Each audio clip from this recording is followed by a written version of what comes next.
welcome. It's good to have all of you together and be able to chat a little bit. And I am excited that you're getting ready to finally leave and go to Mukinge. Not that we don't enjoy having you guys here, but no, it's good that you guys are finally getting ready to launch. So I just wanted you to share a little bit about maybe just a minute or so about your experience and how you got out of missions the last time, can't remember, and then how you guys all came together as a team and looking towards going to Zambia. We set out in 2013 with the Samaritan's Purse post-residency program at Elwell Hospital in Liberia, expecting to be there from late 2013 and complete the post-residency program in late 2015. But the Ebola outbreak in West Africa in 2014 to 2016 changed all of that, and we found ourselves out of the post-residency program 9 months after starting it. Ebola really threw us for a loop. That's an understatement, I think.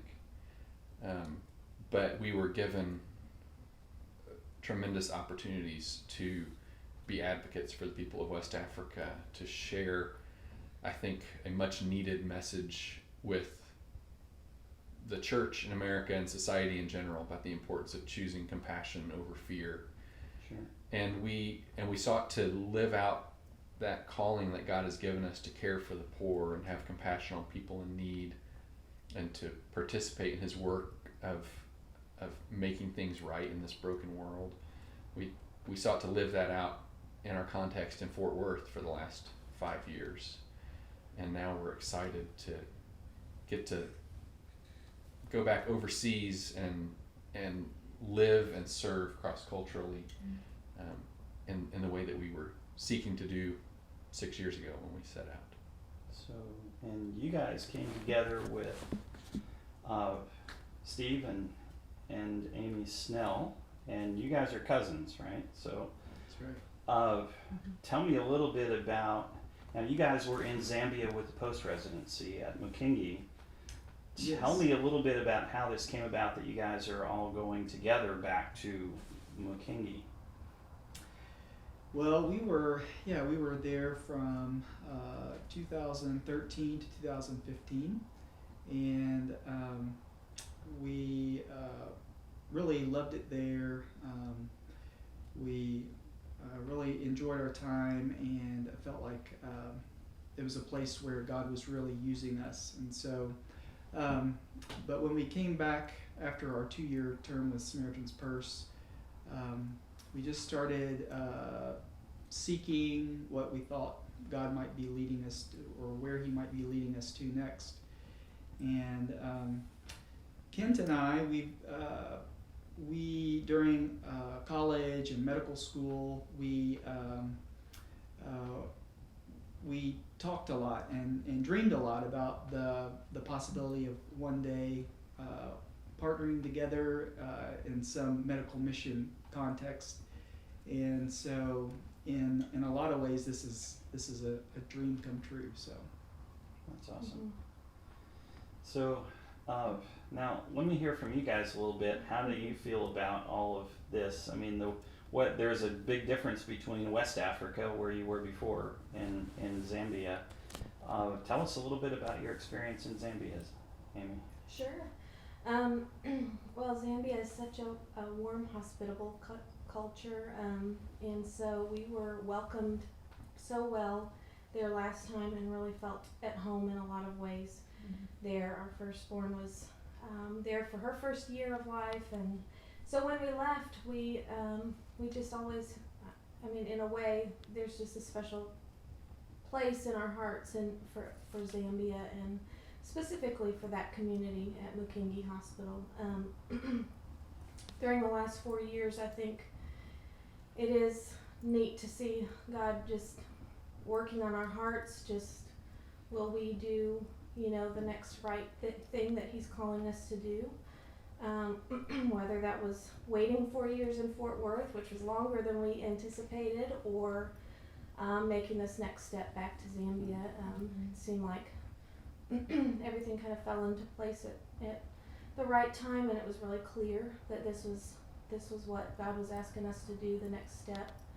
And it's just a delight to get to go back with Kent and Amber, and then also our teacher, and join the team that's already working there, who have been faithfully, serving the Lord there already. So we're excited. Yeah, so we're missing Madison Stone here in this group, who's also going with you guys, and you were successful in recruiting a teacher, and I think that is so valuable because, I think long gone are the days that people want to send their kids off to boarding school. Right.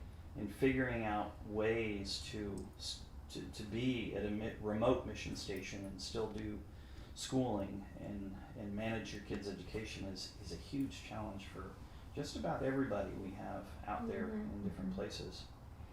So now you two sent these guys off to look at a few different places before before they ended up in Zambia. How did tell me a little bit about that?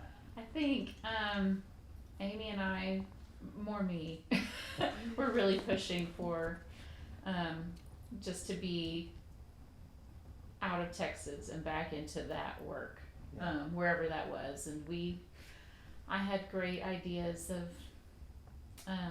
where God was leading us, and I was wrong about several of them. And so when this opportunity was brought up, they knew we were a team looking together, and they needed more than one doctor, and it just kept working out. It wasn't like we'd always been called to the Kaonde people or a certain geographical place. It was just this one. It was open, and things just kept falling into place for us that it felt right, and we kept, like Amy said, the next right thing, and it just kept building until now we're doing it. And I think it's a place where our calling that we feel God has given us, and our professional skills and interests, and our and the need of a community kind of all intersect there, where there's a mission hospital that's established but is in need of more medical personnel, and a community that is in need of medical care that has some pretty challenging health statistics, despite the improvements that have been made over the years and by the Ministry of Health of Zambia and the Millennium Development Goals and all of the progress that's been made there. There's still a lot of progress to be made, and it's a place where we can, I think, step in and help fill a very real need that exists there. That's great. Yeah, because you guys are taking it from what's 3 full-time doctors there now to it's going to be 5. That's really almost doubling the staff from a medical perspective, and that's great. So tell me a little bit about how and why Mukinge. How did that come about? We were, as you've alluded to, we were searching together over the last few years. Stephen and I took a survey trip, I think in 2016, and then our families took a trip together in 2017, trying to investigate different opportunities, and for various reasons those didn't really work out. The fall of 2018, just over a year ago, we all kind of reached a point, I think, something changed, something felt different, and we felt like we really are ready to move forward. And it was right around that same time that we got a call from Samaritan's Purse, who knew that we were looking together as a team, asking us if we would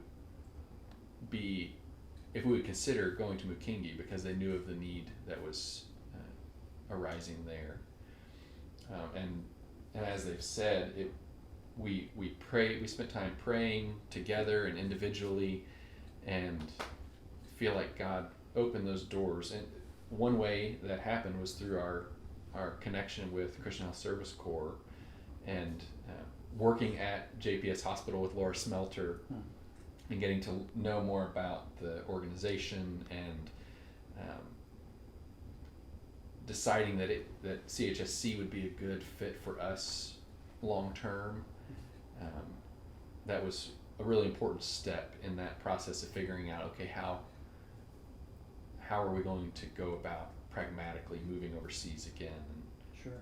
there were a lot of other pieces like that really fell into place. Well, and one you mentioned, Madison Stone joining our team was just huge and made it possible for us to consider such a rural location as Mukinge. Yeah. So we're so grateful to be bringing a teacher along. Right, and then around that same time, we were in communication with some of our friends at Mukinge who were, feeling the strain of fewer doctors, and just they've always been so welcoming, and you're always welcome back here, and so it just it was just kind of confirmation after confirmation that this was something that we should at least pray about, and then Sure. the Lord then even confirmed that this is where He was calling us. So When I was there in March, I was consistently introduced as the doctor who's bringing Dr. Snell back. And that was Is that really a good thing? reaffirming. I'm not sure. No, I think they really loved you guys, and we I love think them. They're We're looking forward to you so coming back. excited. Yeah. Tell us a little bit about your work there. What was the? Did you? Now you guys are trained to do C-sections as family docs, right? So you managed a bit of OB and pediatrics and. Yes. So at the time, we would each rotate to different wards every few months, and so I spent time in general pediatrics, maternity care, adult internal medicine, a lot of infectious disease there, and I had to learn a lot about pediatric malnutrition, which is a huge cause of morbidity and mortality there, and so there was a steep learning curve there, but I really came to enjoy that aspect of care there. So Awesome.